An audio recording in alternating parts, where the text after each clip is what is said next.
Hello दोस्तों, खैर मकदम है आपका अपने ही YouTube channel A to Z info पर।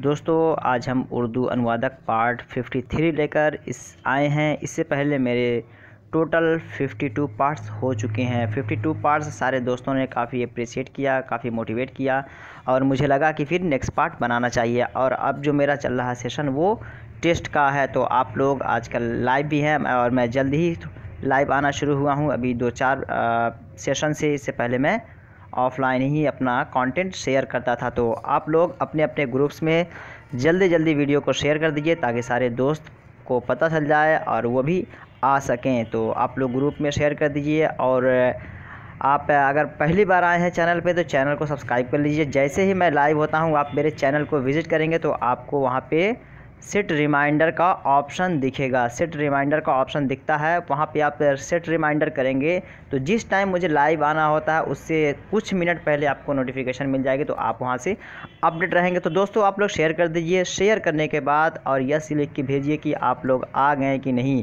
क्या सेशन को शुरू किया जाए। अगर शुरू किया जाए तो यस लिख के भेजिए ताकि मैं शुरू करूं। तो आज हम टोटल 50+ क्वेश्चंस का टारगेट लेकर आए हैं। कितना? टोटल 50+ क्वेश्चंस का टारगेट लेकर आज फिर हाजिर हैं। और इसमें भी हम देखेंगे Urdu, Hindi, English, grammar, translation, यानी कह सकते हैं कि उर्दू अनुवादक का जो आपका सिलेबस है उन पूरे एरियाज़ को हम कवर करते हुए चलेंगे। जो एरिया है पूरा उसको हम कवर करते हुए चलेंगे। मेरे सारे वीडियोज़ में ऐसे ही क्वेश्चंस अब मिल रहे हैं, लेकिन अब मैं टोटल एक तरह का टेस्ट करवा रहा हूं। अगर आप पहली बार चैनल पे आए हैं तो और जो ऑफलाइन बाद में देख रहे होंगे उनसे मेरी गुजारिश है कि वो अपने ऑप्शन ज़रूर टिक करेंगे और लास्ट में कमेंट बॉक्स में छोड़ के जाएंगे कि उनका 50+ आउट ऑफ कितने करेक्ट हुए, कितना सही हुआ वो कमेंट करके बताएं। तो चलिए दोस्तों, अगर आ गए हैं तो यस लिख कर शेयर कीजिए। उसके बाद हम सेशन को स्टार्ट करते हैं। चलिए क्वेश्चन नंबर 1 देखते हैं। क्वेश्चन नंबर 1 में हमारा जो पहला पोर्शन होगा वो हमारा जीके का होगा, जिसमें हम हिस्ट्री के क्वेश्चंस डाले हैं, ज्योग्राफी के क्वेश्चंस डाले हैं और कुछ माशियात से भी क्वेश्चन लेके आए हैं और कुछ जनरल नॉलेज, करंट अफेयर से रिलेटेड भी क्वेश्चंस रहेंगे। उसके अलावा फिर आपके उर्दू अदब के मिलेंगे, उर्दू मुफरदात के, इंग्लिश मुफरदात के, हिंदी मुफरदात के, ट्रांसलेशन के, ऐसे क्वेश्चंस मिलेंगे। तो आई थिंक कि आप लोग कुछ लोग आ रहे हैं, कुछ लोग हैं। तो चलिए चलते हैं, सेशन स्टार्ट करते हैं। सवाल नंबर 1 देखते हैं। इसरो का सैटेलाइट मरकज़ कहाँ पर है? इसरो का सैटेलाइट मरकज़ कहाँ है? Where is the satellite centre of ISRO? ISRO का आपका सैटेलाइट मरकज़ बताना है। ऑप्शन यहाँ पे है आपका जो दिया गया है, बंगलोर है, सूरत है, दिल्ली है, लखनऊ है। तो दोस्तों कमेंट कीजिए कि इसका राइट आंसर क्या होगा। इसरो का सैटेलाइट मरकज़, सैटेलाइट मरकज़ किसे कहते हैं? सैटेलाइट सेंटर को कहते हैं। किसे कहते हैं दोस्तों? मरकज़ को बोलते हैं सेंटर, CENTRE, सेंटर, जिसको कि केंद्र बोलते हैं आपका हिंदी में। किसे बोलते हैं? केंद्र। आप लोग कमेंट करते रहिए, सारे लोग कमेंट करें ताकि इससे पता चले कि आप लोग अपडेट हैं। तो दोस्तों इसका जो राइट आंसर होगा वो क्या होगा? ऑप्शन 1 बिल्कुल करेक्ट हो जाएगा कि इसरो का सैटेलाइट मरकज़ क्या है? ये आपका बंगलोर है। कहाँ है दोस्तों? बंगलोर। ये आपका बिल्कुल यहाँ पे राइट ऑप्शन हो जाएगा, कर्नाटक। अगला देखते हैं सवाल नंबर 2। जहाँ से ज़लज़ला पैदा होता है उसको किस नाम से जाना जाता है? From where the earthquake rises what's name is known? तो जहाँ से ज़लज़ला उभरता है उसको हम किस नाम से जानते हैं? जहाँ से ज़लज़ला पैदा होता है उसको किस नाम से जाना जाता है? आपके ऑप्शन यहाँ पे एपिसेंटर, फोकस, सिस्मोग्राफ या रिंग। तो दोस्तों उसको किस नाम से जाना जाता है? कमेंट कीजिए सारे लोग। और अभी तक जो लोग नहीं आए हैं तो आप ग्रुप्स में शेयर कर दीजिए जल्द से जल्द। और मैं पहले से भी अपने क्या नाम है चैनल पे इसे अपडेट कर दिया था सेट रिमाइंडर के ज़रिए। आप वहां से भी आप डेली अपडेट होके आ सकते हैं ऑन टाइम। तो क्या है दोस्तों? सेकंड नंबर का आंसर कीजिए। सेकंड नंबर का आंसर कीजिए। एपिसेंटर होगा, फोकस होगा, सिस्मोग्राफ होगा या फिर रिंग होगा। तो दोस्तों क्या इसका राइट आंसर होगा? सेकंड का ऑप्शन 2 बिल्कुल करेक्ट हो जाएगा। क्या होगा दोस्तों? ये आपका हो जाएगा फोकस। जहाँ से ज़लज़ला पैदा होता है उसे हम फोकस कहते हैं। और जहाँ पे ज़लज़ला ज़ाहिर होता है या जहाँ पे इसका निकलने का जगह होता है उसे हम क्या बोलते हैं? एपिसेंटर बोलते हैं। सपोज़ दैट ये आपका वैल्कोनो में ये होता है। किस में होता है? वोल्केनो जो आपका होता है, वोल्केनो जो सपोज दैट मिसाल के मैं दे रहा हूँ कि वोल्केनो जो है जो आपका इस तरह होता है, और ये ज़लज़ला यहाँ पे मान लीजिए जो आपका लावा पैदा होता है, और यहाँ पे ओवन जो है यहाँ पे जो निकलता है, यहाँ पे जो इसका शोला निकलता है, फ्लेम निकलता है, तो इस एरिया को, निचले एरिया को हम किस नाम से जानते हैं? फोकस जानते हैं, इसलिए कि पैदाइश इसकी यहीं से है, और इसका ज़ुहूर जो होता है अप साइड होता है, तो अप साइड को हम एपिसेंटर के नाम से जानते हैं। तो यहाँ क्या होगा? 2 का ऑप्शन 2 बिल्कुल करेक्ट हो जाएगा कि जहाँ से ज़लज़ला पैदा होता है, अर्थक्वेक का जहाँ से ज़ुहूर होता है, उसे हम क्या कहते हैं? फोकस जानते हैं। 3 नंबर देखते हैं, सबसे बड़ा और गहरा बहर कौन है? सबसे बड़ा और गहरा बहर, बहर कहते हैं ओशियन को, सबसे बड़ा और गहरा यानी लार्जेस्ट एंड डीपेस्ट ओशियन आपको बताना है कौन सा है। आपके ऑप्शंस यहाँ पे देख लेते हैं। ऑप्शंस जो हैं यहाँ पे बहरे अटलांटिक, बहरे हिंद, बहरे ओकियानोस या कोई नहीं। तो सबसे बड़ा और गहरा बहर कौन सा है? आपके ऑप्शंस यहाँ पे हैं बहरे अटलांटिक, बहरे हिंद, बहरे ओकियानोस या कोई नहीं। तो दोस्तों आप लोग कमेंट कीजिए, मैं आपके कमेंट का वेट कर रहा हूँ, और सारे लोग कमेंट करें। कुछ लोग कमेंट नहीं करते हैं, उनसे मेरी गुजारिश है कि वो भी कमेंट करें, ताकि पता चले कि आप लोग अपडेट हैं। इसलिए कि लाइव देखने का फ़ायदा यही होता है कि अगर आप कमेंट करते हैं, अगरचे आपका आंसर गलत हो रहा है, लेकिन उस वक्त जो आप कमेंट करेंगे अगर गलत हो रहा है तो सही आंसर जानने के बाद लाइफ लॉन्ग आपका वो आंसर सही हो जाता है और याद हो जाता है। इस वजह से आप पैसिव मत बैठिए, बल्कि एक्टिव होकर आंसर कीजिए। क्या होगा? बहरे अटलांटिक, बहरे हिंद, बहरे ओकियानोस। क्या होगा दोस्तों? 3 का क्या सही होगा?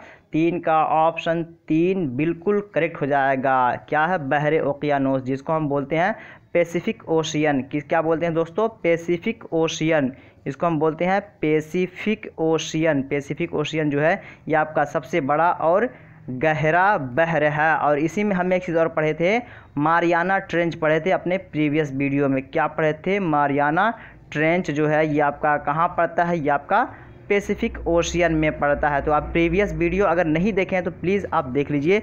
प्रीवियस वीडियोस भी मेरे ऐसे ही हैं जिसमें मैंने Urdu, Hindi, English, grammar, GK सारे क्वेश्चंस कराए हैं, तो काफ़ी अच्छे हैं। और 45 के बाद का जो मेरा वीडियो है उसे आप लोग ज़रूर देखिएगा, इसलिए कि उसमें मैं मॉडल टेस्ट पेपर को शामिल किया हूँ। और प्रीवियस 1 से लेकर 45 तक का जो मेरा वीडियो है उसमें मैं स्टेप बाय स्टेप कराया हूँ सारे पोर्शन को। हिंदी का है तो हिंदी का, उर्दू का है तो उर्दू का, इंग्लिश का है तो इंग्लिश का।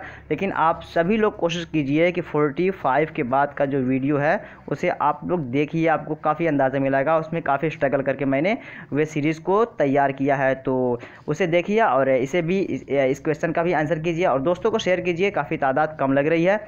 4 नंबर देखते हैं। 4 नंबर में क्या कहा जा रहा है? यंग इंडिया के अखबार को किसने जारी किया? यंग इंडिया एक अखबार है। क्या ये एक तरह का न्यूज़पेपर है? ये न्यूज़पेपर है। इसको ईजाद करने वाले या जारी करने वाले कौन हैं? वो महान शख्सियत कौन है? आपके ऑप्शंस यहाँ पे भीमराव अंबेडकर, अन्नी बसंत, कालिदास, गांधी जी। तो दोस्तों 4 का क्या राइट आंसर होगा? 4 का क्या राइट आंसर होगा? आप बताइए। यंग इंडिया के अखबार को किसने जारी किया? 4 में क्या राइट आंसर होगा दोस्तों? तो सुनिए, 4 का राइट आंसर होगा गांधी जी, यानी ऑप्शन 4 इसका बिल्कुल करेक्ट हो जाएगा, गांधी जी। तो दोस्तों अगर सेशन अच्छा लग रहा हो तो लाइक कर दीजिए, और पहली बार अगर चैनल पे आए हैं, जो लोग ऑफलाइन देख रहे हैं पहली बार है, तो चैनल को सब्सक्राइब कर लें। सब्सक्राइब करने के बाद बेल आइकॉन को ज़रूर दबा दें और ऑल पे सिलेक्ट कर दें, ताकि जो भी वीडियो मैं अपलोड करूं या फिर लाइव आऊं उसका नोटिफिकेशन आपको पहले से पता चल जाए और टाइम पे आप अपडेट होकर लाइव सेशन को ईजिली एक्सेस कर सके। तो ऑफलाइन जो देख रहे हैं इस वीडियो को, बाद में उनसे मेरी गुजारिश है कि वो ऐसा करें। अगला देखते हैं, तो 4 का ऑप्शन 4 बिल्कुल करेक्ट हो जाएगा। नेक्स्ट देखते हैं दोस्तों, ये आपका जो यंग इंडिया एक तरह का अखबार है। 5 नंबर सवाल देखते हैं। मेघदूत किताब के मुसन्निफ़ कौन है? मेघदूत एक किताब है, उसके मुसन्निफ़, लेखक कह लीजिए, राइटर कह लीजिए, कौन है? आपसे ये पूछा जा रहा है। ऑप्शंस यहाँ पे देख लीजिए, कालिदास, हर्षवर्धन, जयदेव, कौटिल्य। तो 5 नंबर में क्या सही होगा दोस्तों? मेघदूत किताब के मुसन्निफ़ कौन है? मेघदूत किताब के मुसन्निफ़ कौन है आपको बताना है। आप लोग ज़रूर कमेंट कीजिए कि मेघदूत किताब के मुसन्निफ़ कौन है, कालिदास, हर्षवर्धन, जयदेव या कौटिल्य। तो दोस्तों इसका जो राइट आंसर होगा, पहले मैं बता दूं कि ये बुक जो है किस पीरियड का है, ये मेघदूत किस पीरियड का है, पहले ये बताइए आप लोग किस पीरियड का है। अगर नहीं पता सुनिए, ये भी आपका एंशिएंट टाइम का है। क्या है? एंशिएंट टाइम का है, जिसको हम कदीमुज़ ज़मान बोलते हैं या प्राचीन काल इसको हिंदी में बोलते हैं। क्या बोलते हैं दोस्तों? हिंदी में इसको हम प्राचीन काल बोलते हैं। हिंदी में प्राचीन काल बोला जाता है इसको। तो ये भी आप जहन नशीन कर लीजिए कि कौन सी किताब किस दौर का है, किस ज़माने का है, किस काल का है, किस दौर का है, इसे भी आप जहन नशीन कर लीजिए। अब बताइए मेघदूत किताब के मुसन्निफ़ कौन है? 5 का ऑप्शन 1 बिल्कुल करेक्ट हो जाएगा। क्या? कालिदास। मेघदूत किताब के मुसन्निफ़ कालिदास है, तो ऑप्शन 1 यहाँ पे बिल्कुल करेक्ट हो जाएगा। कभी कभी ऐसा पूछ लिया जाएगा कि मेघदूत किताब जो है, the book of Meghdoot belongs to which period, कि मतलब किस दौर से ये ताल्लुक़ रखता है। जो आपको मैं बताया हूँ, मॉडर्न है, मेडाइवल है या फिर एंशिएंट है। ये ज़माना सिर्फ पूछ लिया जाएगा, नहीं पूछा जाएगा कब लिखा गया, किसने लिखा। तो इसी वजह से मैं ज़माने को भी बताते चल रहा हूँ साथ में। तो 5 का ऑप्शन यहाँ पे बिल्कुल करेक्ट होगा, जहन नशीन कर लीजिए। एंशिएंट टाइम का ये किताब है। अगला देखते हैं 6 नंबर। 6 नंबर, पद्मावत किताब के मुसन्निफ़ कौन है? पद्मावत किताब के मुसन्निफ़, पद्मावत एक किताब है, इस पर एक मूवी भी बनी है। इस वजह से मूवी बनने के बाद ये काफ़ी मशहूर में, शोहरत में ये किताब आ गई और काफ़ी लोग इसके बारे में जान गए, अवेयर हो गए और इसके राइटर के बारे में भी जान गए। फिर भी मैं दाखिल कर लिया, इसलिए कि एग्ज़ाम जो आपका होगा उसमें आपको देखिए जो क्वेश्चन बनता है उसमें 3 चीज़ों को ध्यान में रखा जाता है। क्या चीज़ों को? एक हाई क्लास और एक मिडिल क्लास और एक लो क्लास। 3 क्लास को मद्देनज़र रखते हुए क्वेश्चन पेपर को सेट किया जाता है। किसी भी क्वेश्चन में आप ये नहीं देखेंगे कि सारे क्वेश्चंस आपको डिफ़िकल्ट हों या कोई एग्ज़ाम आपको नहीं दिखेगा कि सारे इजी हों, बल्कि छोटा सा छोटा एग्ज़ाम हो, बड़ा सा बड़ा एग्ज़ाम हो। बगैर स्कॉलस्टिक अचीवमेंट टेस्ट जो होता है उसमें ये देखा जाता है कि बच्चे का जहन किस लेवल का है। इसी वजह से इन 3 फार्मूले पर अमल किया जाता है, हाई, लो और मिडिल क्लास। इस तरह के क्वेश्चंस देखने को मिलेंगे। तो मैं भी जो क्वेश्चन सेट करता हूं इसमें भी इन बातों को मैं ध्यान रखता हूं। कुछ क्वेश्चंस आपको नए लगेंगे और कुछ आपको ऐसे लगेंगे जो काफ़ी पुराने हैं, इसलिए कि 3 चीज़ों को मद्देनज़र रख के सारे क्वेश्चंस को सेट किया जाता है। तो उसी नक्शे कदम पे चल के मैं भी अपना क्वेश्चन पेपर जो है, टेस्ट है, सेट करता हूँ। तो 6 का अब देखते हैं कि 6 का राइट आंसर क्या होगा। पद्मावत किताब के मुसन्निफ़ अबुल फजल मलिक मोहम्मद जायसी, फिरदौसी या अलबेरूनी। तो क्या करेक्ट होगा दोस्तों? पहले ये बता दें कि 6 नंबर किताब जो है ये आपका किस दौर का है, ये किस दौर का है, किस ज़माने का है, किस काल का है। तो मेडाइवल काल का है दोस्तों। क्या है? मध्यकाल जिसे बोलते हैं। क्या बोलते हैं? मध्यकाल। मेडाइवल का ये आपका है, ये आपका मध्यकाल, जिसको इंग्लिश में मेडाइवल कहते हैं और उर्दू में इसको ज़माने उस्ता बोलते हैं। क्या बोलते हैं दोस्तों? ज़माने उस्ता बोलते हैं इसे। तो ये भी आप जहन नशीन कर लीजिए। अब बताइए 6 नंबर में क्या राइट आंसर होगा। तो 6 का ऑप्शन 2 बिल्कुल करेक्ट हो जाएगा, जो कि सारे लोगों के जहन में ये आंसर गूंज रहा है और सारे लोग और आंसर भी अच्छे आ रहे हैं। तो नेक्स्ट देखते हैं। तो यहाँ पे 6 का ऑप्शन 2 बिल्कुल करेक्ट हो जाएगा। 7 नंबर देखते हैं। अनहैप्पी इंडिया किताब के मुसन्निफ़ कौन है? अनहैप्पी इंडिया किताब के मुसन्निफ़ कौन है? मैं हर रोज़ 3 बुक्स लेकर आता हूँ। 3 बुक्स, ज़्यादा नहीं, सिर्फ 3 बुक्स और साथ में मैं ये भी उसको बताने की कोशिश करता हूँ कि ये किताब किस दौर का है और इसके राइटर कौन है, किस दौर का है, किस राइटर कौन है। इसी वजह से मैं तीनों काल के एक एक किताब लेकर आता हूँ। तो ये किताब आपको बताना है। अनहैप्पी इंडिया किताब के मुसन्निफ़ कौन है? आपके ऑप्शंस सैयद ज्योतिबा फूले, लाला लाजपत राय या कोई नहीं। तो 7 नंबर में क्या करेक्ट होगा दोस्तों? 7 नंबर में क्या करेक्ट आंसर होगा? ये आपका मॉडर्न है। क्या है? मॉडर्न दौर की बुक है ये आपकी। तो ये बताना है, जिसको हम ज़माने जदीद बोलते हैं, ज़माने जदीद बोलते हैं या आधुनिक काल आपका इसको हिंदी में बोला जाता है। इसे आप लिख लीजिए, आधुनिक काल, ज़माने जदीद या फिर मॉडर्न टाइम। तो ये आपका मॉडर्न टाइप का है। इसके राइटर कौन है? 7 नंबर में क्या करेक्ट होगा? 7 नंबर में ऑप्शन 3 बिल्कुल करेक्ट हो जाएगा। क्या? लाला लाजपत राय। लाला लाजपत राय इसका बिल्कुल करेक्ट आंसर हो जाएगा। 8 नंबर देखते हैं। 8 नंबर में क्या कहा जा रहा है, किस शख्सियत को फ्रंटियर गांधी के नाम से याद किया जाता है। Who is known with the name of frontier Gandhi. तो किस शख्स को फ्रंटियर गांधी के नाम से जाना जाता है, पहचाना जाता है, पुकारा जाता है। किस शख्स को, उस महान हस्ती का नाम आपको बताना है। यहाँ आपके ऑप्शंस देखते हैं, ज्योतिबा फुले को, पंडित जवाहरलाल नेहरू को, गांधी जी को, खान अब्दुल गफ्फार खान को। तो दोस्तों आप सभी लोग कमेंट कीजिए, मैं पहले आप लोगों के कमेंट्स को देख लूँ, उसके बाद फिर इसका आंसर मैं खुद बताऊंगा। तो आप सभी लोग कमेंट्स कीजिए, जल्दी जल्दी बताइए किस शख्सियत को फ्रंटियर गांधी के नाम से याद किया जाता है। ज्योतिबा फुले, नेहरू, गांधी जी, खान अब्दुल गफ्फार खान। बहुत अच्छा। तो इसका राइट आंसर जो होगा दोस्तों, 8 का राइट आंसर जो होगा वो आपका होगा खान अब्दुल गफ्फार खान। क्या होगा दोस्तों, खान अब्दुल गफ्फार खान। तो 8 का ऑप्शन 4 यहाँ पे बिल्कुल करेक्ट हो जाएगा कि खान अब्दुल गफ्फार खान को फ्रंटियर गांधी के नाम से याद किया जाता है। तो 8 का बिल्कुल ये करेक्ट हो जाएगा। नेक्स्ट देखते हैं 9 नंबर। 9 नंबर में कहा जा रहा है, give me blood I will give you freedom. Give me blood I will give you freedom, ये एक तरह का नारा है, किसने दिया। सुभाष चंद्र बोस, बीजी तिलक, बाल गंगाधर तिलक जिसका फुल फॉर्म होता है, दयानंद सरस्वती, या फिर कोई नहीं। तो किसने ये नारा दिया था, give me blood I will give you freedom. इसका तर्जमा क्या होगा दोस्तों उर्दू में, तुम मुझे खून दो मैं तुम्हें आज़ादी दूंगा। तुम मुझे खून दो मैं तुम्हें आज़ादी दूंगा, ये उसका तर्जमा होगा उर्दू में। ये नारा किसने दिया, who has given this slogan give me blood I will give you freedom, किसने दिया बताना है दोस्तों। तो 9 का क्या राइट आंसर होगा, 9 का ऑप्शन 1 बिल्कुल करेक्ट हो जाएगा, सुभाष चंद्र बोस।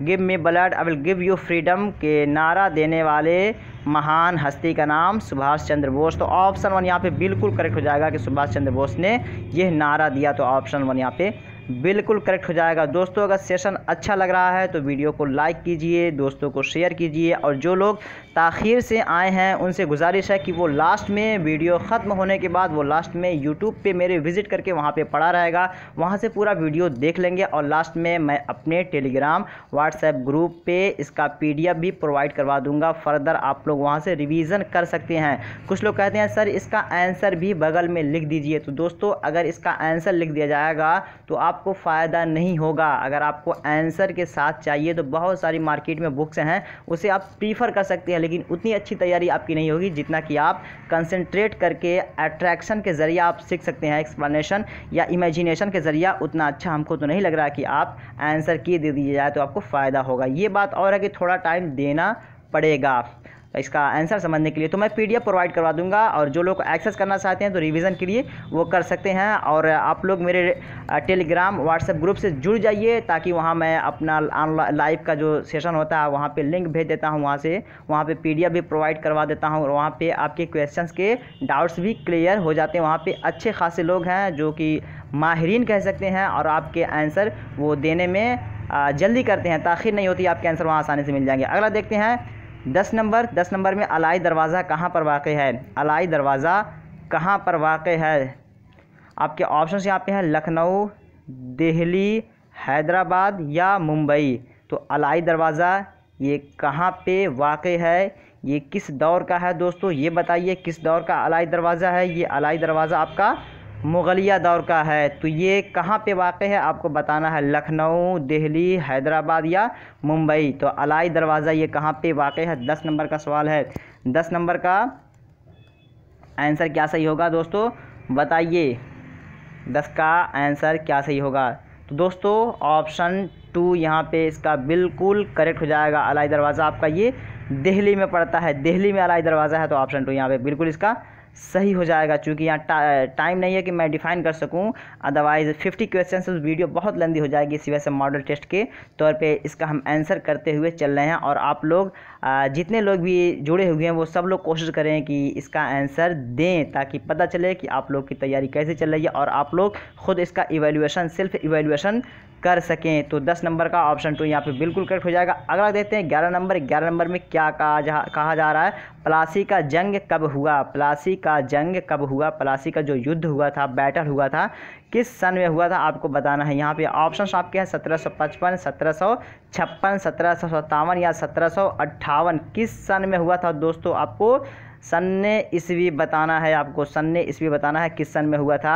आपका 11 नंबर का सवाल है, तो 11 नंबर में क्या सही होगा दोस्तों, तो 11 नंबर में ऑप्शन 3 यहाँ पे बिल्कुल करेक्ट हो जाएगा। क्या है वो, 1757। 1757 में आपका प्लासी का जंग हुआ था, जंग जो प्लासी का हुआ था 1757 में। तो ऑप्शन 3 यहाँ पे बिल्कुल करेक्ट हो जाएगा कि 11 का ऑप्शन 3 बिल्कुल करेक्ट हो जाएगा दोस्तों। कुछ लोग कहते हैं सर आपका नोटिफिकेशन नहीं आता है, तो दोस्तों आप लोग या तो सब्सक्राइब नहीं किए होंगे चैनल को, या फिर सब्सक्राइब किए होंगे तो बेल आइकॉन को नहीं दबाए होंगे। बेल आइकॉन जब तक नहीं दबाएंगे नोटिफिकेशन आपको नहीं पहुँचेगा। बेल आइकॉन को आप दबा दीजिए, नोटिफिकेशन ऑटोमेटिक पहुँच जाएगा। और फर्दर आप मेरे ग्रुप में है तो वहाँ से आप एक्सेस कर सकते हैं। मैंने लास्ट में अपना प्रीवियस वीडियो में भी अपना व्हाट्सएप नंबर दे दिया था, वहाँ के थ्रू आप मेरे पास अपना नाम लिख के भेज दीजिए, मैं आपको खुद ग्रुप में ऐड कर दूंगा। तो लास्ट में भी मैं नंबर आपको दूंगा, तो लास्ट तक बने रहिए, आपके बहुत सारे क्वेश्चन यहाँ से क्लियर हो जाएंगे। 12 नंबर देखते हैं। 12 नंबर में क्या कहा जा रहा है, अल-बेरूनी किस हाकिम के दौरे हुकूमत में हिंदुस्तान आया था।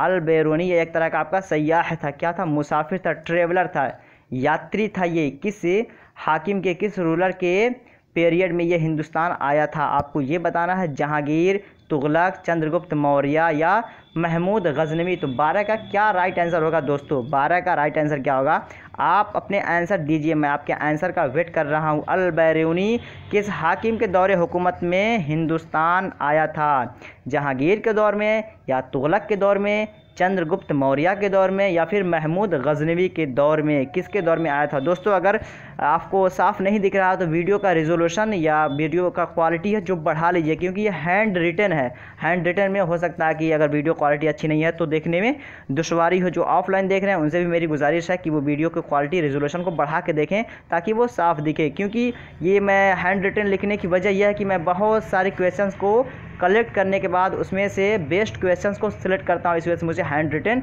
लेके आना पड़ता है 50+। अदरवाइज़ बहुत सारे क्वेश्चंस होंगे जो कि ज़्यादा हमको नहीं लगता कि बेनिफिशियल होगा, इसी वजह से मैं सिलेक्टेड क्वेश्चंस कोशिश करता हूँ कि आपके पास लेकर आऊँ। तो अल-बेरूनी किस हाकिम के दौरे हुकूमत में हिंदुस्तान आया था, 12 का ऑप्शन 4 बिल्कुल करेक्ट हो जाएगा कि महमूद गजनवी के दौर में आया था। किसमें, महमूद गजनवी हाकिम के दौरे हुकूमत में हिंदुस्तान आया था अल-बेरूनी। तो ये ऑप्शन 4 बिल्कुल करेक्ट है। 13 नंबर देखते हैं। 13 नंबर में क्या कहा जा रहा है, ब्रह्मा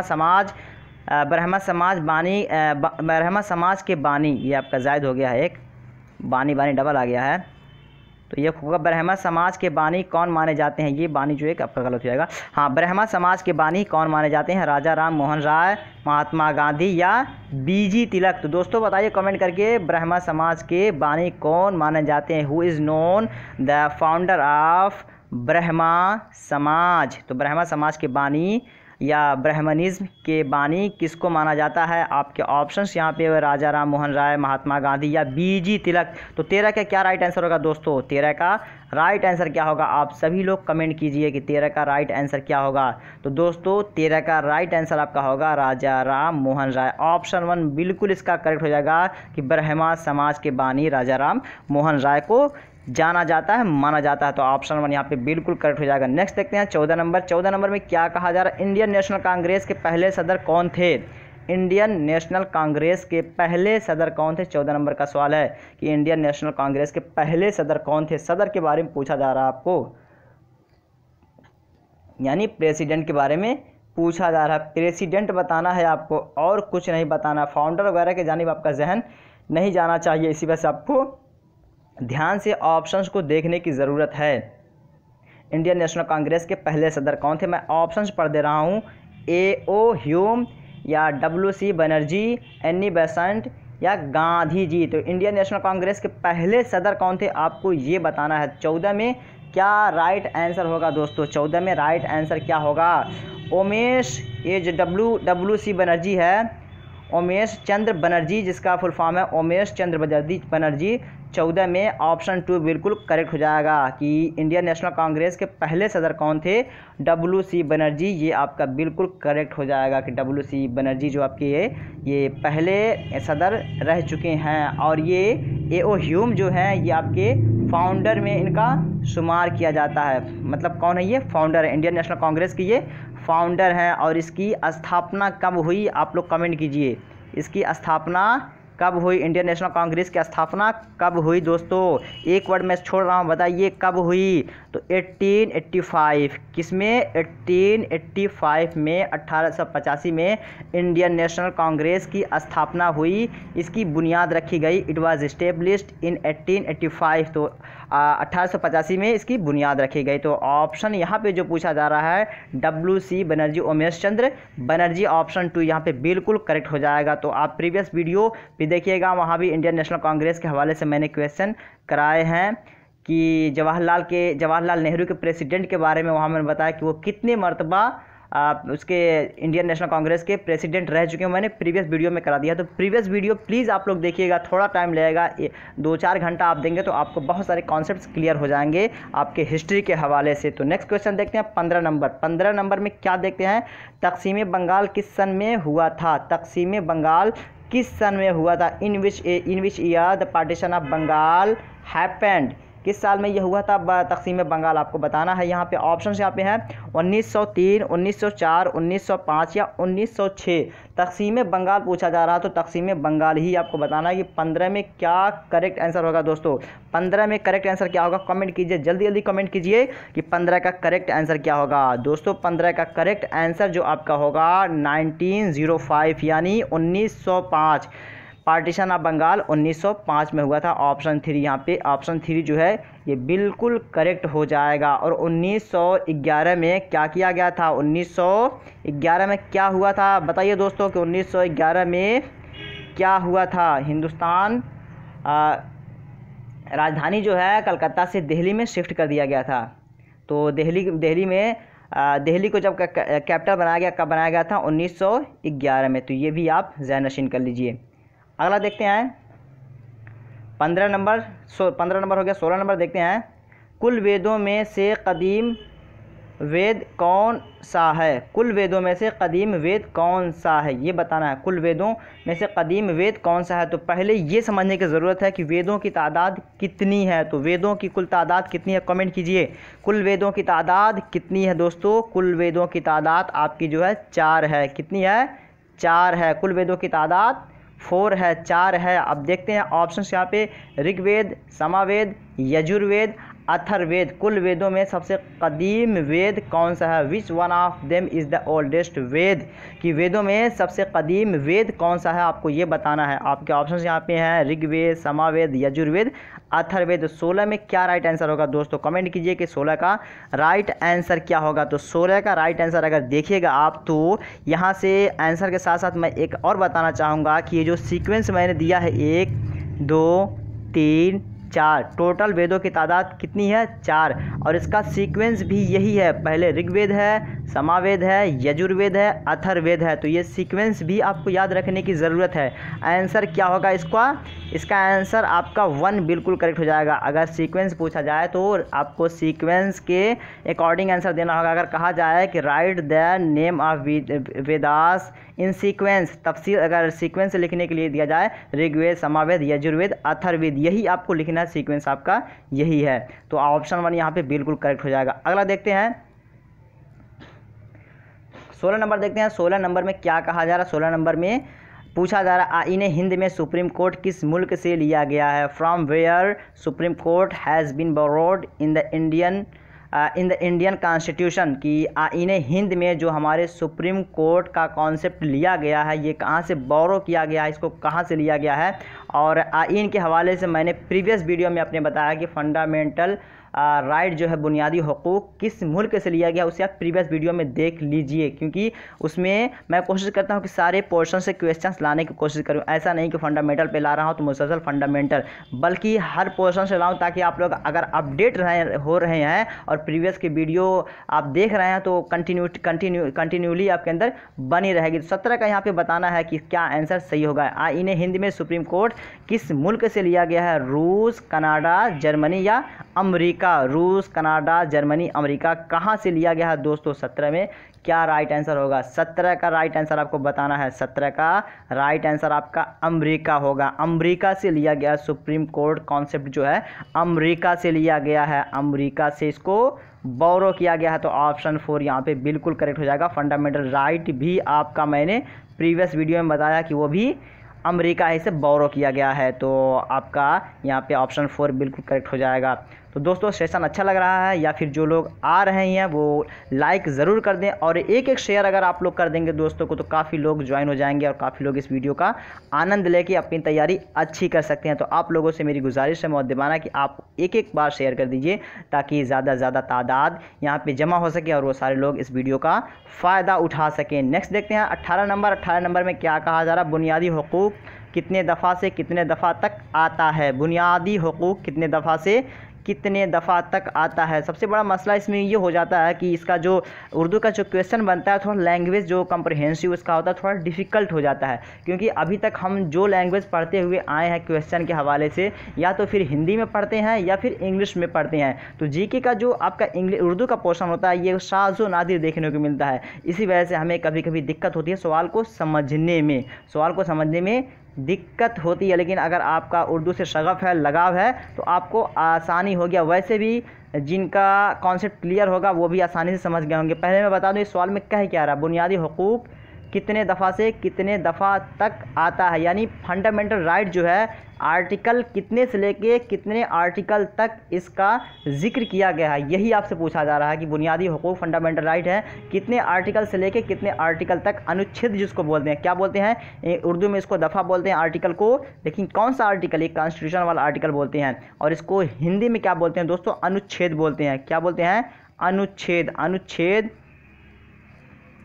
बोलते हैं। मुफ्रदात के हवाले से मैंने कॉन्स्टिट्यूशन के अल्फाज को भी अपने प्रीवियस वीडियो में मैंने करा दिया, वहाँ देखिएगा तो कॉन्स्टिट्यूशन के जो मुफ्रदात हैं वो आपको वहाँ मिल जाएंगे। बताइए कि कितने आर्टिकल से लेकर कितने आर्टिकल तक फंडामेंटल राइट आपका जिक्र किया गया है। 12 से 35 और 10 से 30 या फिर 11 से 31 या फिर 15 से 35, तो कितने आर्टिकल से लेकर कितने आर्टिकल तक इसका जिक्र किया गया है दोस्तों। 18 का राइट आंसर क्या होगा, 18 का ऑप्शन 1 बिल्कुल करेक्ट हो जाएगा। क्या है दोस्तों, ऑप्शन 1 बिल्कुल ये करेक्ट हो जाएगा। पार्ट 3 में जिक्र किया गया है इसको, किसमें, आर्टिकल जो आपका 35 है पार्ट 3 के तहत आता है, 3rd पार्ट के तहत ये आता है आपका कॉन्स्टिट्यूशन में, पॉलिटी में।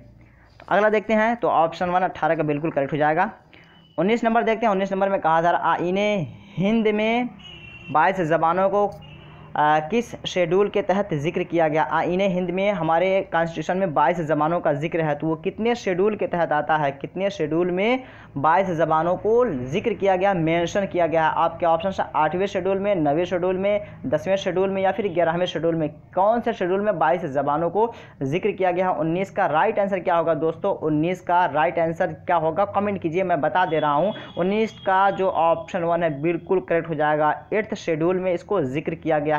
इन्हें हिंद में 22 ज़बानों को 8वें शेड्यूल में जिक्र किया गया, तो ऑप्शन 1 इस तरह बिल्कुल इसका करेक्ट हो जाएगा। 20 नंबर देखते हैं। 20 नंबर में क्या कहा जा रहा है, पार्लियामेंट कितने अरकान से मिलकर बनता है। पार्लियामेंट कितने अरकान से मिलकर बनता है, 1 2 3 4। ये एक तरह का डिफिनेशन पे डिपेंड करता है। अगर आप लोगों को पता है तो बताइए पहले ऑप्शन कि पार्लियामेंट कितने अरकान से मिलकर बनता है, पहले आप ऑप्शन करेक्ट कीजिए।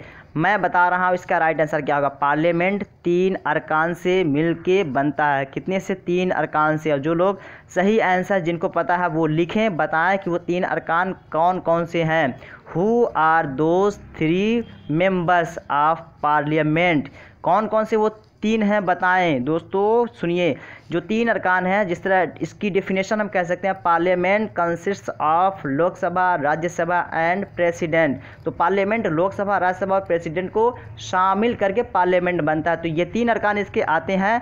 ये इसको भी आप जहन नशीन कर लीजिए और फर्दर समझ लीजिए कि पार्लियामेंट बगैर तीन के तकमील के नहीं बनेगा। तो पार्लियामेंट के लिए लोकसभा, राज्यसभा और प्रेसिडेंट की शमूलियत इसमें होती है। तो ऑप्शन 3 यहाँ पे बिल्कुल करेक्ट हो जाएगा।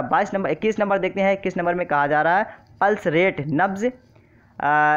नब्ज हरकत। पल्स रेट, नब्ज हरकत 1 मिनट में कितनी बार होता है। जो आपका नब्ज होता है ना, नस जिसको कह लीजिए, रग बोल लीजिए इसको, रग क्या बोलते हैं, रग भी बोलते हैं और नब्ज भी बोलते हैं। तो 1 मिनट में कितना टाइम ये हरकत करता है, ये कितने टाइम में आपका ये हरकत करता है, कितना टाइम ये हरकत करता है, रेट करता है, आपको ये बताना है। ये थोड़ा सा आपका साइंस का क्वेश्चन मैं लेकर आया हूँ, क्योंकि जीके में कोई सा भी क्वेश्चन पूछा जा सकता है। मैं पहले बोल दिया हूँ, जीके का नाम जैसे ही ले लिया जाए आप ये कह ही नहीं सकते it's out of syllabus, this word has been removed at the place of GK. आप ये कह ही नहीं सकते कि ये सिलेबस का हिस्सा नहीं, जीके है तो कुछ भी है।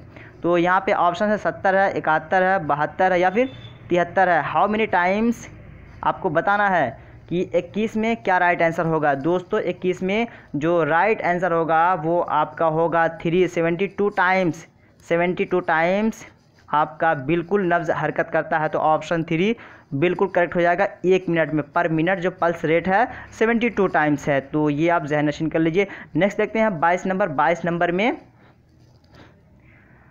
आपका जो सवाल है, ब्रेन वेट, दिमाग का वज़न कितना होता है। ब्रेन वेट जो आपका दिमाग है उसका वज़न कितना होता है। आपके ऑप्शंस यहाँ पे है 1400 ग्राम, 1500 ग्राम, 1600 ग्राम या 1700 ग्राम। ब्रेन वेट आपका, ये भी साइंस का क्वेश्चन है, ब्रेन वेट कितना होता है आपको ये बताना है। 22 नंबर में क्या सही होगा दोस्तों, 22 नंबर में क्या सही होगा, कमेंट कीजिए, जल्दी जल्दी कमेंट कीजिए। 22 में आपका क्या सही होगा। 22 में आपका ऑप्शन 1 बिल्कुल करेक्ट हो जाएगा कि ब्रेन वेट जो है, दिमाग का वज़न जो है 1400 ग्राम माना जाता है। 1400 ग्राम यहाँ पे बिल्कुल आपका सही हो जाएगा। कुछ किताबों में आपको 1300 ग्राम भी मिलता है और कहीं कहीं तो ये मिलता है कि 1300 से लेके 1400 ग्राम तक माना जाता है। तो इसी वजह से हम प्रीफर कर रहे हैं 1400 ग्राम्स को।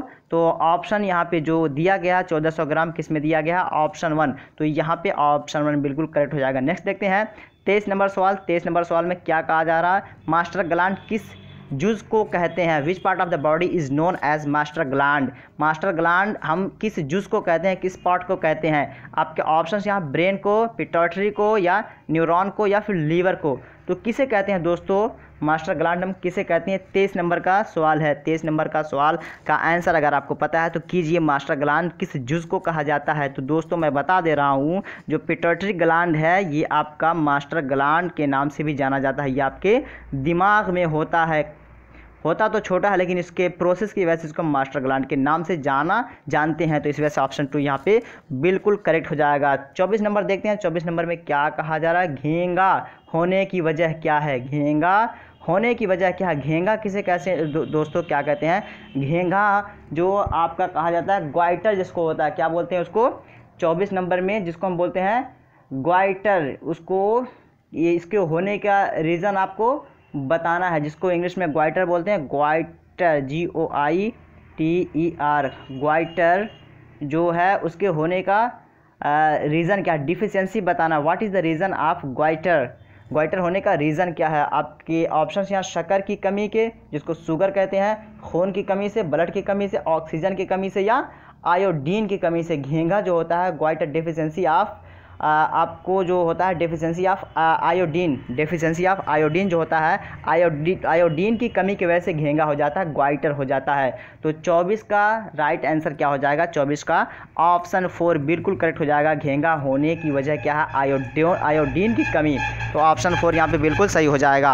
अगला देखते हैं 25 नंबर। 25 नंबर में क्या कहा जा रहा है, 25 में कहा जा रहा है एक बच्चे में कुल कितनी हड्डियाँ होती हैं। एक बच्चे में कुल कितनी हड्डियां होती हैं। दोस्तों ये साइंस का क्वेश्चन है और आम फहम है, अगर पता है तो बताइएगा। ऑप्शन देख लेते हैं 200, 206, 300, 306। बच्चे पे गौर करना है, मैं बच्चे के हवाले से पूछ रहा हूँ। How many bones are there in a child, how many bones are there in a child, child के बारे में पूछा जा रहा है, एडल्ट पे मत जाइएगा कि एक बच्चे में कुल कितनी हड्डियां होती हैं। 25 नंबर का क्या राइट आंसर होगा दोस्तों? 25 नंबर का जो आपका राइट आंसर होगा वो आपका होगा 3, यानी 300 हड्डियाँ। There are 300 bones in a child, कि एक बच्चे में 300 हड्डियाँ होती हैं। तो ये ऑप्शन 3 बिल्कुल यहाँ पे करेक्ट हो जाएगा। 25 में 300 हड्डियाँ वाला ऑप्शन करेक्ट हो जाएगा। यहीं पे अगर एडल्ट में पूछ लिया जाए, एडल्ट में अगर पूछ लिया जाए कितनी हड्डियाँ होती हैं, तो आपका आंसर क्या होगा दोस्तों? एडल्ट में कितनी हड्डियाँ होती हैं? तो एडल्ट में आपकी जो टोटल हड्डियाँ होती हैं, एडल्ट होने के बाद कुछ हड्डियाँ जॉइंट हो जाती हैं, जिसके वजह से टोटल कितनी रह जाती हैं? 206 रह जाती हैं एडल्ट होने के बाद। तो ये फर्दर आप जहन नशीन कर लीजिए। साइंस का क्वेश्चन अच्छा क्वेश्चन है, और जीके और अदर एग्ज़ाम्स में जो आपके ऑब्जेक्टिव होते हैं, ये इस तरह के क्वेश्चन देखने को मिल जाते हैं। तो यहाँ पे दोनों क्लियर हो गया कि 206 किस में होता है, 300 किस में होता है, लेकिन 25 में यहाँ जो पूछा जा रहा है, यहाँ पे आपका राइट आंसर जो होगा वो आपका 3 बिल्कुल करेक्ट होगा। इसलिए कि जो बाद में अगर देख रहे हैं और पीडीएफ जिनको मिल रहा है और वो अगर प्रिंट आउट करा के उसे टिक मारना चाहते हैं, तो इस पे मारेंगे, इसलिए कि जो क्वेश्चन हो उसी के अकॉर्डिंग आंसर करना है। ऐसा नहीं कि 206 पे मार, 206 में बताया हूँ एडल्ट कंडीशन में आपके जो बोन्स होंगे वो आपके 206 हो जाएंगे। 26 नंबर देखते हैं। मैं वीडियो को थोड़ा डिफाइन इसलिए कर रहा हूँ कि बाद में जो लोग ऑफलाइन देखें और अगर टिक आंसर पे करना चाहें तो उसे सही आंसर टिक कर सकें। कहीं ऐसा ना हो कि आप डिफाइन जो कर रहा हूँ उसी पर आप आंसर मान के चले। इसमें थोड़ा सा वीडियो लेंदी हो जा रहा है, लेकिन कंटिन्यू बने रहिए, आपको काफ़ी फ़ायदा होगा। 50 क्वेश्चंस जो होते हैं कम नहीं होते हैं, बहुत होते हैं और अच्छे अच्छे क्वेश्चंस हैं। काफ़ी मेहनत के बाद ये सारे क्वेश्चंस का कलेक्शन मैंने किया है। 26 नंबर देखते हैं, यहाँ से उर्दू अदब के हवाले से देखेंगे। ख्वाजा अल्ताफ़ हुसैन हाली कहाँ पैदा हुए थे?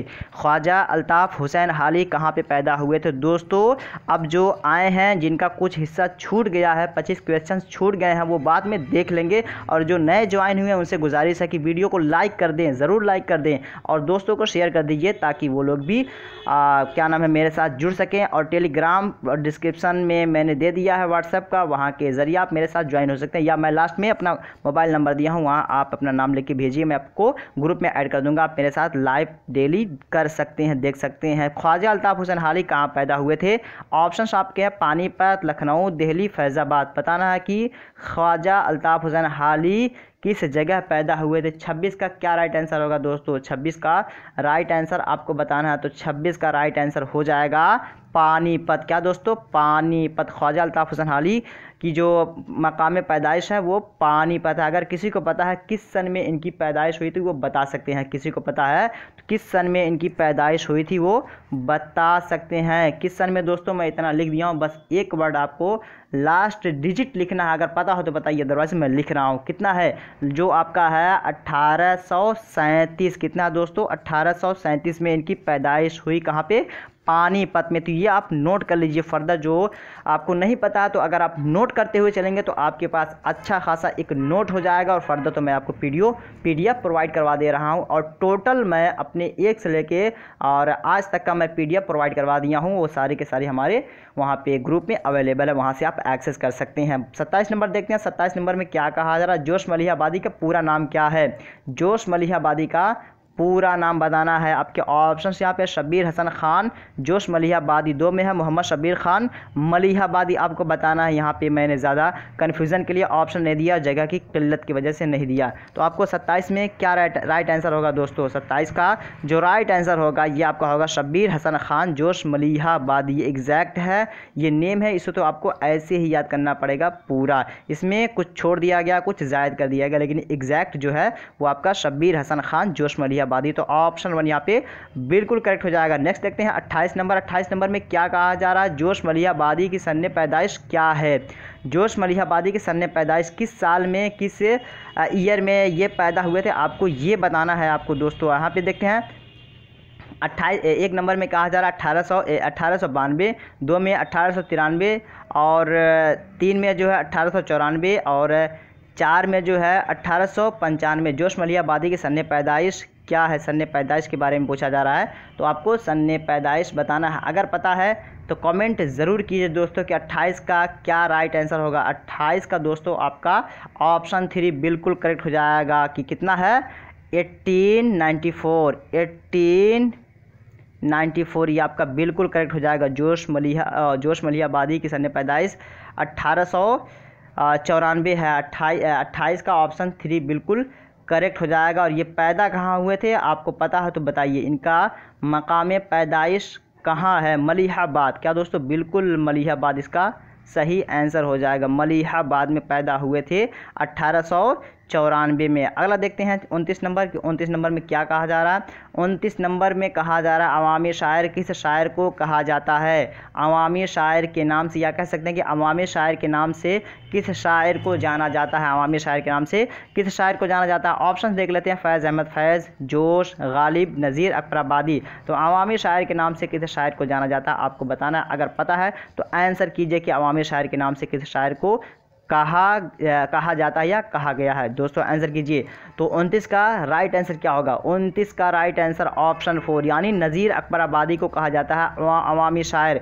नज़ीर अकबराबादी को अवामी शायर के नाम से जाना जाता है। तो ऑप्शन 4 यहाँ पे बिल्कुल करेक्ट हो जाएगा। नेक्स्ट देखते हैं 30 नंबर। तो दोस्तों बने रहिए लास्ट तक। आज हम 50 प्लस का टारगेट लेकर आए हैं। कितने क्वेश्चंस? 50 प्लस का टारगेट लेकर आए हैं। प्रीवियस वीडियो भी मैंने अपने 50 प्लस क्वेश्चंस कराए थे, काफ़ी अच्छे थे, दोस्तों ने काफ़ी अप्रिशिएट किया। कमेंट्स भी आप लोगों को मैंने देखे और उस पर रिस्पांस भी करने की कोशिश मैंने किया। अगला देखते हैं 30 नंबर। आदमी नामा किसकी नज़्म है? आदमी नामा ये एक नज़्म है, किसकी नज़्म है आपको बताना है। फैज़ अहमद फैज़, नज़ीर अकबराबादी, गालिब, जोश। बताना है कि आदमी नामा किसकी नज़्म है। 30 में क्या राइट आंसर होगा दोस्तों? 30 में राइट आंसर आपको बताना है दोस्तों। राइट आंसर इसका ऑप्शन 2 बिल्कुल करेक्ट हो जाएगा। नज़ीर अकबराबादी। नज़ीर अकबराबादी आदमी नामा जो नज़्म है ये उनकी लिखी हुई है। आदमी नामा नज़्म नज़ीर अकबराबादी के। तो ऑप्शन 2 यहाँ पे बिल्कुल करेक्ट हो जाएगा। देखते हैं 31 नंबर। 31 नंबर सवाल नंबर देखते हैं। नज़ीर अकबराबादी का पूरा नाम क्या है? नज़ीर अकबराबादी का पूरा नाम क्या है? शेख मोहम्मद 2 में है, वली मोहम्मद 3 में है, शेख वली 4 में है, शेख वली मोहम्मद। तो क्या होगा दोस्तों? एक इसमें अनोखा लग रहा, ओड लग रहा है। अगर आप उसको पहचान रहे हैं तो आंसर आराम से कर सकते हैं। एक ओड लग रहा है, थोड़ा अनोखा लग रहा है। अगर आप पहचान रहे हैं तो आंसर कर सकते हैं। नज़ीर अकबराबादी का पूरा नाम क्या है? कमेंट कीजिए। तो दोस्तों 31 का क्या है? ऑप्शन 4 बिल्कुल सही करेक्ट हो जाएगा। शेख वली मोहम्मद। शेख वली मोहम्मद इसका बिल्कुल राइट आंसर हो जाएगा। नज़ीर अकबराबादी का पूरा नाम शेख वली मोहम्मद है। नेक्स्ट देखते हैं 32 नंबर।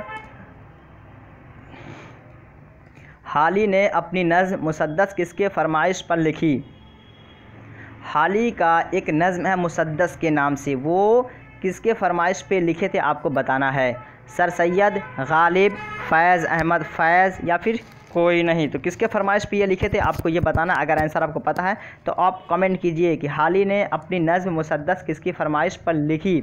32 का राइट आंसर क्या होगा? 32 का राइट आंसर क्या होगा? कमेंट कीजिए, आंसर दीजिए दोस्तों। सारे लोग दीजिए, सभी लोग आंसर दीजिए ताकि पता चले कि आप लोग एक्टिव हैं, पैसिव नहीं है। 32 का राइट आंसर क्या होगा? 32 का right answer sir Syed. Option 1 इसका बिल्कुल करेक्ट हो जाएगा कि हाली ने अपनी नज़्म मुसद्दस जो है सर सैयद की फरमाइश पर लिखी। तो ऑप्शन 1 यहाँ पे बिल्कुल करेक्ट हो जाएगा। नेक्स्ट देखते हैं अगला सवाल 33 नंबर। 33 नंबर देखते हैं। शायर इनकलाब किसको कहा जाता है? शायर इनकलाब किसको कहा जाता है? आपके ऑप्शन यहाँ पे इकबाल को, जोश को, गालिब को या फिर कोई नहीं। शायर इनकलाब किसको कहा जाता है? शायर इनकलाब के बारे में पूछा जा रहा है। तो इनकलाबी शख्स के बारे में बताना है कि शायर इनकलाब किसको कहा जाता है। 33 नंबर का इकबाल, जोश, गालिब या कोई नहीं, किसको कहा जाता है दोस्तों? आंसर कीजिए। 33 का ऑप्शन 2 बिल्कुल करेक्ट हो जाएगा। जोश मलिहाबादी को शायर इनकलाब के नाम से जाना जाता है। किसको? जोश मलिहाबादी को शायर इनकलाब के नाम से जाना जाता है। इस वजह से ऑप्शन 2 यहाँ पे बिल्कुल करेक्ट हो जाएगा। नेक्स्ट देखते हैं 34 नंबर। 34 नंबर में क्या कहा जा रहा है? 34 नंबर में कहा जा रहा है शायर मशरिक किसको कहा जाता है? शायर मशरिक किसको कहा जा रहा है? शायर इनकलाब पूछा गया था वहाँ पे, यहाँ पे शायर मशरिक किसको कहा जा रहा है दोस्तों? शायर मशरिक आपको बताना है। सर सैयद, मीर तकी मीर, कुली कुतुब या कोई नहीं। तो इसमें से किसको कहा जा रहा है दोस्तों? 34 नंबर का क्या राइट आंसर होगा? 34 नंबर का आप सभी को बताना है। मैं आप सभी का आंसर यहाँ पे वेट करना हूँ। इसका यूनिक क्वेश्चन मैं यहाँ पे डाला हूँ, क्या है बताना है। इसी ऑप्शन में से आपको बताना, मैं नहीं पूछ रहा हूँ कौन है। पहले तो मैं बता दे रहा हूँ इसका राइट आंसर आपका यहाँ पे 4 होगा। क्या होगा? 4 होगा। अब आप ये बताइए कि शायर मशरिक़ कहा किसको जाता है, शायर मशरिक़ किसको कहा जाता है। जल्दी जल्दी कमेंट कीजिए कि शायर मशरिक़ किसको कहा जा रहा है। जो लोग लास्ट में ऑफलाइन देख रहे हैं वो भी इसको इमेजिन कर सकते हैं कि शायर मशरिक़ किसको कहा जाता है, वीडियो को रोक करके। तो बताइए शायर मशरिक़ किसको कहा जा रहा है। दोस्तों अल्लामा इकबाल को कहा जाता है। किसको कहा जाता है, अल्लामा इकबाल को, जो कि इस ऑप्शन में मैंने नहीं दिया, इस वजह से यहाँ पे ऑप्शन 4 सही हो गया था। कोई नहीं, तो शायर मशरिक़ हम अल्लामा इकबाल को कहते हैं, लेकिन ऑप्शन यहाँ पे बिल्कुल ये सही हो जाएगा, आप नोट कर सकते हैं इसको। 35 नंबर देखते हैं। 35 नंबर में कहा जा रहा है उर्दू गज़ल का अव्वलीन साहिब दीवान शायर कौन है। उर्दू गज़ल का अव्वलीन साहिब दीवान शायर कौन है, यानी उर्दू का जो गज़ल है साहिब दीवान, यानी उर्दू गज़ल कहने वालों में सहर फ़हरिस्त नाम किसका शुमार किया जाता है। आसानी में यूँ समझ लीजिए, ऑप्शन यहाँ पे मीर तकी और कुली कुतुब शाह, रुसवा या कोई नहीं, तो किसे शुमार किया जाता है। 35 नंबर का क्या राइट आंसर होगा दोस्तों। 35 नंबर का राइट आंसर क्या होगा, राइट आंसर आपका जो होगा कुली कुतुब शाह, उर्दू गज़ल का अव्वलीन साहिब दीवान शायर कुली कुतुब शाह को जो है माना जाता है। तो ऑप्शन 2 यहाँ पे बिल्कुल करेक्ट हो जाएगा। अगला देखते हैं 36 नंबर देखते हैं। लफ्ज़ मुअल्लिम का मुअन्नस क्या होगा। लफ्ज़ मुअल्लिम का मुअन्नस आपको बताना है, फीमेल जेंडर आपको बताना है, फीमेल जेंडर आपको बताना है कि क्या होगा। फीमेल जेंडर आपको इसमें बताना है कि लफ्ज़ मुअल्लिम का फ़ीमेल जेंडर क्या है। ऑप्शंस देख लेते हैं यहाँ पे, मालूम है या फिर दूसरे में मुअल्लिमात है, मुअल्लिमू है या फिर मुअल्लिमा है। तो लफ्ज़ मुअल्लिम का मुअन्नस क्या होगा, फ़ीमेल जेंडर क्या होगा, कमेंट कीजिए दोस्तों। ये मैं क्या कुछ लोग बोल रहे थे सर कि मुअन्नस मुज़क्कर करा दीजिए, जेंडर पे कराने के लिए बोल रहे हैं। तो दोस्तों मैं कोई मुस्तकिल वीडियो अभी नहीं करा रहा हूँ। अगर मुअन्नस मुज़क्कर पे आपको देखना है तो मेरे प्रीवियस वीडियोस देखिए, मैं वहाँ पे अपने मुअन्नस मुज़क्कर मुफ़रदात को लेके या होमोफोन्स, हम आवाज़, मुतशाबे अल्फाज, उस पर मैंने वीडियो करा दिए हैं। और इस तरह के मेरे प्रीवियस वीडियो में आप अगर विजिट कर रहे हैं तो वहाँ पे इस तरह के सेक्शन वाइज आपको सब्जेक्ट वाइज मिल जाएंगे। लेकिन यहाँ पे मैं अभी मर्ज करके चल रहा हूँ, क्या कर रहा हूँ, वीडियो को अभी सेक्शन वाइज नहीं बल्कि मर्ज करके चल रहा हूँ, सारे सब्जेक्ट्स को हम मर्ज करके चल रहा हूँ। तो मेरा जो टेस्ट है वो भी मर्ज चलेगा, कॉम्बो कह सकते हैं, सारे सब्जेक्ट्स का ये कॉम्बो होगा। तो यहाँ पे क्या सही होगा, 36 में ऑप्शन 4 बिल्कुल करेक्ट हो जाएगा। 36 का ऑप्शन 4 बिल्कुल करेक्ट हो जाएगा। 37 नंबर देखते हैं। 37 में क्या कहा जा रहा है, जालिम से इसमें मफ़ऊल क्या होगा। जालिम से इसमें मफ़ऊल क्या होगा, ये कवायद से मैंने लिया है, उर्दू के कवायद से मैं इसको लिया हूँ कि जालिम से इसमें मफ़ऊल क्या होगा, आपको बताना है। ऑप्शन देख लेते हैं, जालिमा है, जालिमून है, मज़लूमीन है या फिर मज़लूम है। जालिम से इसमें मफ़ऊल क्या होगा, चूँकि जालिम आपका ये वाहिद है तो आपका जो मफ़ऊल होगा वो भी वाहिद ही होगा। क्या होगा दोस्तों, वाहिद होगा। जालिमा जो है इसमें फ़ाइल मुअन्नस है, जालिमून ये आपका है, ये आपका चल जाएगा उसमें सरफ़े सग़ीर सरफ़े कबीर के गर्दान में आपका ये चला जाएगा 9 सरफ़े के हवाले से। यहाँ पे सिर्फ आपको इसमें मफ़ऊल पूछा है, मज़लूमीन ये आपका जमा हो जाएगा, यहाँ पे सिंगुलर पूछा जा रहा है इसमें मफ़ऊल। तो ये ऑप्शन 4 बिल्कुल यहाँ पे करेक्ट हो जाएगा, मज़लूमीन। जालिम से इसमें मफ़ऊल, चूँकि ये वाहिद है, सिंगुलर फॉर्म में है, एक वचन है, तो आपको मज़लूमीन, आपको ये भी मज़लूम जो है ये आपका सिंगुलर फॉर्म में है। तो ऑप्शन 4 यहाँ पे बिल्कुल करेक्ट हो जाएगा दोस्तों। अगला देखते हैं 38 नंबर, मखलूक कैसा इसमें है। मखलूक कैसा इसमें है, ऑप्शन है इसमें फ़ाइल, इसमें मफ़ऊल, मसदर या फ़ेल। तो 38 का क्या राइट आंसर होगा, 38 का राइट आंसर क्या होगा आपको बताना। अभी हम देखे हैं ऊपर वाला सवाल, ऊपर वाले सवाल को अगर ध्यान से सुने हैं तो आप आंसर यहाँ आसानी से कर देंगे। इसमें मफ़ऊल इसमें फ़ाइल, इसमें मफ़ऊल, मसदर या फ़ेल। मखलूक क्या दोस्तों, मखलूक जो होगा ये आपका इसमें मफ़ऊल होगा। खालिक से इसमें मफ़ऊल बनता है, खालिक जो है वो आपका क्या है, इसमें फ़ाइल है। खालिक क्या है, इसमें फ़ाइल, जिसको इंग्लिश में बोलते हैं क्रिएटर, क्या बोलते हैं, क्रिएटर, बनाने वाला कह सकते हैं इसको। लेकिन यहाँ पे जो इसमें मफ़ऊल ये आपका बिल्कुल करेक्ट हो जाएगा कि मखलूक जो है ये इसमें मफ़ऊल, ऑप्शन 2। नेक्स्ट देखते हैं, मद्दाह के माना क्या है। मद्दाह के माना क्या है, तारीफ़ करने वाला, चोरी करने वाला, चुगली करने वाला। मद्दाह किसे कहते हैं दोस्तों, मद्दाह के माना क्या, जिस तरह बोलते हैं मद्दाह रसूल, क्या बोलते हैं, मद्दाह रसूल, मद्दाह रसूल जो बोला जाता है। तो आपको इंडिकेट मिल गया होगा कि मद्दाह रसूल अगर हम लिख दिए तो इसमें क्या होगा, मद्दाह रसूल। 39 का आंसर आप लोग कीजिए, 39 का ऑप्शन 1 बिल्कुल करेक्ट हो जाएगा। तारीफ़ करने वाला, मद्दाह के माने क्या है, तारीफ़ करने वाला। अगला देखते हैं 40 नंबर। 40 नंबर में क्या कहा जा रहा है, कवायद के एतबार से तहसील क्या है। कवायद के एतबार से लफ्ज़ तहसील क्या है आपको ये बताना है। ऑप्शन देखने के बाद अंदाज़ा लग जाएगा तहसील किस हवाले से पूछा जा रहा है, इसमें फ़ाइल है, इसमें मफ़ूल है, हासिल मसदर या कोई नहीं। तो क्या है दोस्तों? तहसील। तहसील आपका क्या होगा? फ़ाइल होगा, मफ़ूल होगा या हासिल मसदर होगा। दोस्तों ये आपका जो होगा हासिल मसदर होगा। 40 का ऑप्शन डी बिल्कुल करेक्ट हो जाएगा। 40 का ऑप्शन डी बिल्कुल यहाँ पे करेक्ट हो जाएगा। ये तहसील ये बाब तफ़ईल का मसदर है, बाब तफ़ईल का मसदर है तहसील। तो ऑप्शन 4 यहाँ पे चूँकि ये हासिल मसदर है तो यहाँ पे ये सही हो जाएगा, हासिल मसदर। अगला देखते हैं 41 नंबर। 41 नंबर में कहा जा रहा है डोमिनेंट का उर्दू तर्जमा क्या होगा। डोमिनेंट का उर्दू तर्जमा आपको बताना है। आप लोग कमेंट कीजिए कि डोमिनेंट का उर्दू तर्जमा क्या होगा। तब तक मैं पानी पी ले रहा हूँ, आप लोग ज़रूर कमेंट कीजिए, मैं वेट कर रहा हूँ आपके कमेंट का कि डोमिनेंट का उर्दू तर्जमा क्या होगा। ऑप्शन आप लोग देख लीजिए।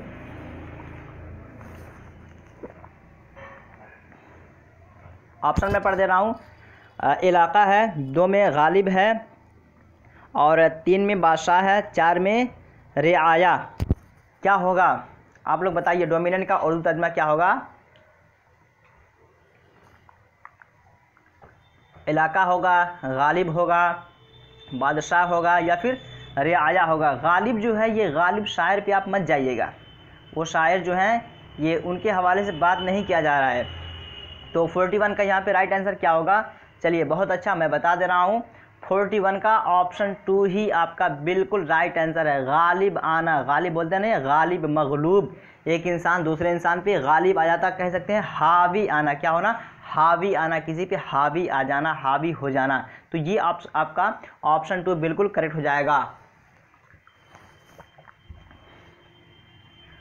42 नंबर देखते हैं। 42 में क्या कहा जा रहा है? मज़कूरा में से शिकार करना की अंग्रेज़ी क्या है। मज़कूरा अल्फाज जो है उसमें शिकार करना की इंग्लिश कौन सी है, देख लेते हैं। कलेक्ट है, स्टील है, प्रे है या फिर कट है। तो इन मज़कूरा ऑप्शंस में से शिकार करने का माना वाला वर्ड कौन सा है आपको बताना है। ऑप्शन देख के आप लोग कमेंट कीजिए। कलेक्ट है, स्टील है, प्रे है या फिर कट है। शिकार करना क्या है दोस्तों? शिकार करना। जल्दी जल्दी कमेंट कीजिए। तो मैं बता दे रहा हूँ, इसका जो राइट ऑप्शन होगा वो आपका होगा प्रे। क्या है दोस्तों? प्रे कहते हैं शिकार करना। आप कंफ्यूज मत होइए, एक होता है PRAY, इसके माने क्या है? प्रे माने इबादत करना, प्रार्थना करना, इसके माने होता है। लेकिन PREY जब लगा देते हैं इसमें, PREY प्रे, इसके माने होता है शिकार करना, हंटिंग जिसको कहते हैं। इजी इंग्लिश में इसको हंट बोलते हैं। क्या बोलते हैं? हंट बोलते हैं, हंट शिकार करना। तो यहाँ पे जो 42 का राइट आंसर हो जाएगा ऑप्शन 3 बिल्कुल करेक्ट हो जाएगा। अगला देखते हैं 43 नंबर। मंजूर करना हिंदी तर्जमा क्या होगा। मंजूर करना का हिंदी तर्जमा क्या होगा। ऑप्शंस यहाँ पे दिए गए हैं आपके जो हैं। एक में है नाकारना, साहस रखना, समझना या स्वीकारना। तो क्या राइट आंसर होगा?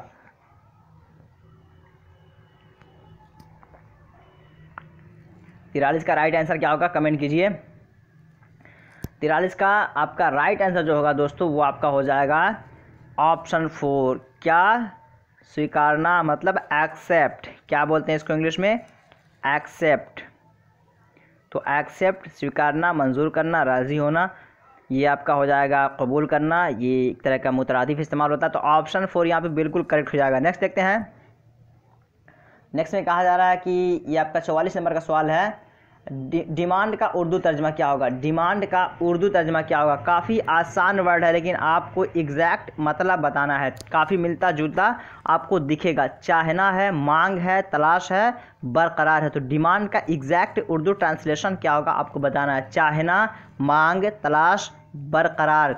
तो क्या होगा दोस्तों? चाहना जो है इसको क्यों नहीं कहेंगे, इसलिए कि इसके माने वांट होता है। आई वांट समथिंग, कि मुझे कुछ चाहिए। तो ये वांट जो होता है उसके लिए चाहने का वर्ड लगाते हैं। तलाश क्या होता है? एक होता है तलाश, 2 माने में होता है। एक होता है सीख, SEE के सीख होता है, इसके माने तलाशना होता है जिस तरह। और एक होता है सर्च करना किसी चीज़ को, सर्च, खोज। तो ये आपका तलाशने के माने में इस्तेमाल होता है। बरकरार कहते हैं सस्टेन लाइफ, सस्टेन बोलते हैं। Sustain, SUSTAIN, sustain. और जिस बोलते हैं ना सस्टेनेबल, बरकरार, पायदार, तो ये बोला जाता है। लेकिन ये मांग जो है, मांग इसको डिमांड बोलते हैं। क्या बोलते हैं? डिमांड। तो 44 का ऑप्शन 2 बिल्कुल यहाँ पे करेक्ट हो जाएगा। तो आपको एग्जैक्ट वर्ड के मीनिंग पे जाना है, ऐसा नहीं कि मिलता जुलता है तो किसी को भी मार दे। अगर एग्जैक्ट कीवर्ड को आप पकड़ के चलेंगे तो आपका अच्छा परफॉर्मेंस होगा। नेक्स्ट देखते हैं 45 नंबर, सक्षम का उर्दू अनुवाद क्या होगा? सक्षम का उर्दू अनुवाद आपको बताना है। माजूर या नाकाबिले बर्दाश्त या अहल होना या कोई नहीं। तो क्या होगा दोस्तों? माजूर, नाकाबिले बर्दाश्त, अहल होना या कोई नहीं। 45 का राइट आंसर क्या होगा? माजूर किसे कहते हैं? डिजेबल को बोलते हैं। क्या बोलते हैं? डिजेबल, जो करने के लायक ना हो और वो काम करने में मतलब उसके लायक ना हो। नाकाबिले बर्दाश्त, जो बर्दाश्त ना हो सके। अनपेशेंसेबल कहते हैं। अहल होना, अहल मतलब कहते हैं काबिल होना। जैसे टीचिंग कैपेबल, कैपेबल इसको इंग्लिश में एग्जैक्ट बोलते हैं कैपेबल, CAPABLE, कैपेबल। कैपेबल ये आपका बिल्कुल करेक्ट हो जाएगा, जिसको सक्षम बोलते हैं, या अहल होना, ये आपका बिल्कुल ऑप्शन 3 यहाँ पे करेक्ट हो जाएगा। और 46 नंबर देखते हैं 46, ट्रांसलेशन से मैंने यहाँ पे डाला है कि ट्रांसलेशन क्या करेक्ट होगा। तो देखते हैं, क्या आप मुझे पहले से जानते हैं? तो कौन सा ट्रांसलेशन सही होगा? Are you know me already, या was you know me already, do you know me already, I was known already. तो क्या करेक्ट होगा सही है दोस्तों? इसका आप कमेंट करके बताइए। करेक्ट ऑप्शन इसमें क्या होगा? 46 में, 46 का करेक्ट ऑप्शन क्या होगा? करेक्ट जो आपका होगा 46 में ऑप्शन 3 होगा दोस्तों। Option 3, do you know me already, ये आपका प्रेजेंट इंडिफिनिट इंट्रोगेटिव का सेंटेंस है। और सारे रूल्स जो ग्रामर के पाए जा रहे हैं, इसके अलावा सारे में कुछ ना कुछ मिस्टेक है, जिसके वजह से ये तीनों गलत हैं। ऑप्शन 3 यहाँ पे बिल्कुल सही हो जाएगा। नेक्स्ट देखते हैं 47 नंबर। 47 का भी ये एक तरह का ट्रांसलेशन से मैंने इसको लिया है। ये आपका हिंदी से ट्रांसलेशन है। मैं अपने माता पिता का सदैव सम्मान करता हूँ। इसका इंग्लिश बनाना है। I respect my parent always, second में आपका है I respected my parents always, third में आपका है I am respect my parent always, या फिर ये आपका फोर्थ में है I was respect by my parent always. तो सब में मिस्टेक है सिवाय एक के। वो एक कौन है? Which one of them is the correct sentence according the grammar, कि ग्रामर के मुताबिक कवायद के हिसाब से इनमें से कौन सा एक जुमला है जो सही है, आपको बताना है। तो 47 का ऑप्शन 1 बिल्कुल करेक्ट हो जाएगा। आई रिस्पेक्ट माई पेरेंट ऑलवेज, मैं अपने माता पिता का सदैव सम्मान करता हूँ, मैं अपने वालिदैन का हमेशा इज्जत करता हूँ। तो ऑप्शन ये 1 बिल्कुल करेक्ट हो जाएगा। उर्दू, हिंदी, इंग्लिश सारे तर्जमा हम समझ गए। अगला देखते हैं 48 नंबर। 48 में कहा जा रहा है मैं इम्तिहान में नाकाम होने से डरता हूँ। मैं इम्तिहान में नाकाम होने से डरता हूँ। क्या होगा इसका राइट आंसर? देख लेते हैं। I fair to be fail in the examination, second में है I failed to fair in the examination, third में है I am fair to be fair in the examination, या फिर फोर्थ में है I will be fair to be fair in the examination. क्या correct होगा? फिर एक मरतबा आप लोग जुमले को पढ़ लीजिए। मैं इम्तिहान में नाकाम होने से डरता हूँ। पहले सेंटेंस को आप समझ लीजिए कौन सा है। ये आपका प्रेजेंट इंडेफिनिट अफर्मेटिव है। ये आपका कौन सा करेक्ट होगा? I fair to be fail in the examination, ये आपका बिल्कुल करेक्ट हो जाएगा।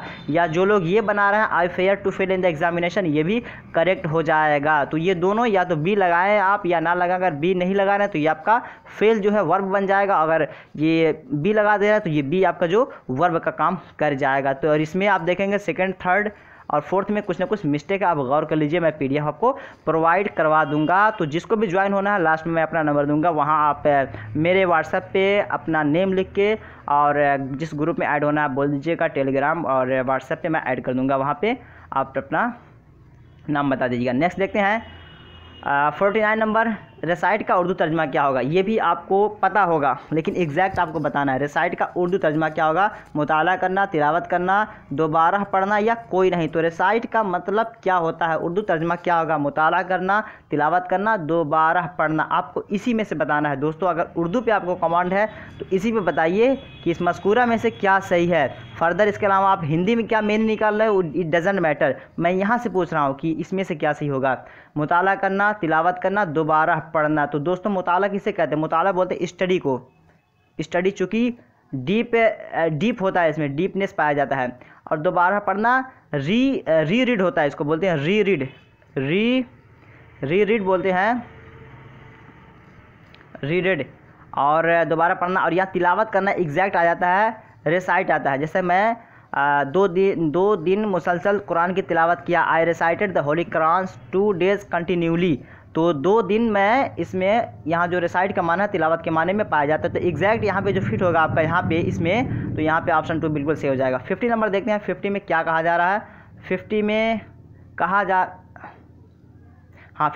रहा है पल्स का माना क्या है। पल्स जो है इसका माना क्या आपको बताना है। पल्स का माना दाल है, नब्ज़ है, या फिर 3 में जो है 1 2 दोनों है, या कोई नहीं। तो पल्स का माना क्या है दोस्तों।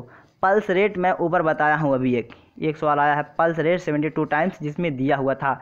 तो यहाँ बताइए कि पल्स के क्या माने हैं। तो दोस्तों दाल जो एक तरह का ग्रेन है, ये ग्रेन खाने वाला है, ये भी आप इसके माने भी पल्स हैं। और नब्ज़ जो हमारा है रग होता है उसे भी बोलते हैं। तो ऑप्शन 3 यहाँ पे बिल्कुल करेक्ट हो जाएगा। तो इस तरह आपको वर्ड को भी लेके चलना है, चूँकि ये सारे वर्ड्स मैंने डाला हूँ कि वर्ड पे आपको कमांड हो जाए। लास्ट देखते हैं जिसमें ऑप्शन नहीं होगा, आपको इसका बताना है कि क्या होगा। ड्रिंकेबल का उर्दू तर्जमा क्या होगा। ड्रिंकेबल का उर्दू तर्जमा आपको बताना है। ड्रिंकेबल का उर्दू तर्जमा क्या होगा। तो आप लोग कमेंट कीजिए कि ड्रिंकेबल का उर्दू तर्जमा नहीं क्या होगा। मैं ऑप्शन नहीं दिया हूँ, ड्रिंकेबल का क्या होगा। बोलते हैं दोस्तों ड्रिंकेबल वाटर, मतलब पीने योग्य पानी, जिसे बोलते हैं ना पीने योग्य। इसको हिंदी में अगर देखें तो पीने